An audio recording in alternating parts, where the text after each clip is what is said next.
Well, it certainly is the big story of the day, and despite some stiff competition from China, Japan has technically retained its position as the world's second largest economy, but only just.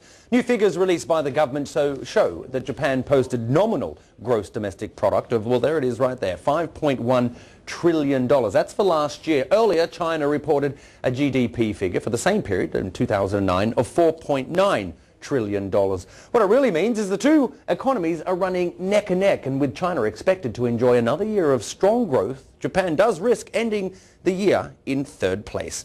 Well, let's go straight over to Tokyo and join our correspondent Roland Burke. Roland, good to see you.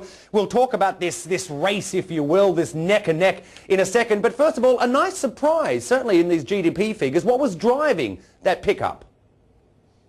Well, it was domestic demand and capital expenditure to an extent that drove it. What the figures showed was that in the October to December quarter, Japan's economy grew by 1.1%. Now that's the equivalent of an increase of 4.6% on an annualized basis if the growth figures were extrapolated over the course of an entire year.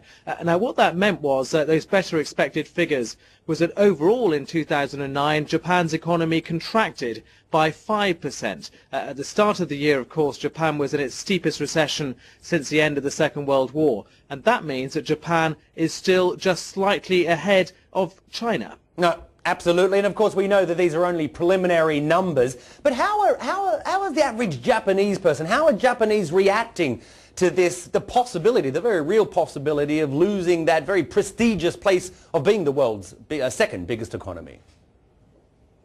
Well, I don't think it's a possibility. I think it's a certainty. Yeah. If you look at the figures for last year, Japan was helped a bit by the fact that the yen was so strong. These comparisons are made in dollars, so that really made the effect of the decline less severe. I think for Japanese people, it's partly they don't feel like they're in a neck-and-neck race. They feel that Japan is stagnating and has been for 2 decades, while China is growing very rapidly. It's inevitable that they're going to be passed by. But some people here look at China as an opportunity. It's now Japan's biggest export market. There are Chinese tourists coming over here as well.